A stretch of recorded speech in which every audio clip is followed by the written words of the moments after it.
la chance de pouvoir avoir une conférence avec Laurent Meyer qui va nous présenter donc l'état des recherches de la société qu'il dirige à l'heure actuelle, après avoir fait une carrière notamment à la station biologique de Roscoff. Oui.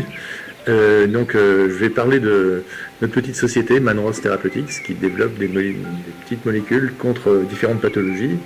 Donc trisomie 21 et Alzheimer, ça c'est un domaine. Et puis le projet qui est le plus avancé, c'est la mucoviscidose. Donc dans ces trois pathologies assez différentes, on développe des molécules qui on pourrait pousser comme candidat médicament. Et effectivement, sur la mucoviscidose, on est déjà en clinique et on achève une étude clinique assez avancée qui devrait conduire à, j'espère, des résultats positifs. Et ce dont je voudrais parler, c'est l'intérêt du milieu marin et des organismes marins qui sont en partie à l'origine de nos travaux. Alors que ce soit des animaux marins qui ont été utilisés comme modèle pour comprendre des mécanismes, comme la division cellulaire, qu'on avait beaucoup étudié avec les œufs d'oursin d'étoiles de mer, ou les organismes marins soient la source de nouvelles molécules dont on peut développer des médicaments futurs. Oui, alors c'est toute la problématique de ce qu'on appelle les molécules d'intérêt.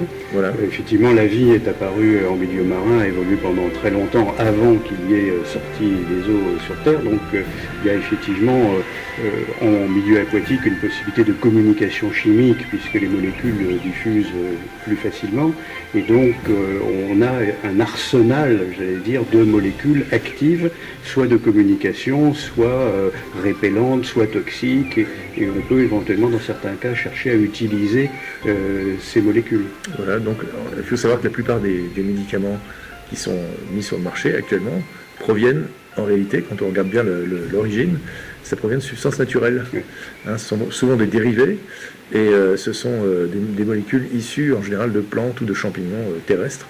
Mais le milieu marin est une source considérable de nouvelles molécules, très peu explorées pour le moment. Mais bien sûr très attrayante. Il y a énormément d'organismes, comme vous le savez, énormément de molécules qui sont produites. L'eau favorise la communication chimique également, et on peut dire même aussi il y a une guerre chimique permanente entre les organismes pour occuper le terrain, pour éviter les prédateurs, etc. Exactement. Donc il y a toute une catégorie de scientifiques, des chimistes, qui explorent le milieu marin à la recherche de nouvelles molécules. Donc ils font des récoltes, ils purifient, ils identifient des nouvelles molécules sans qu'il y ait un but précis en termes d'application. Mais c'est dans ces chimiothèques de produits naturels qu'on peut découvrir des nouvelles molécules.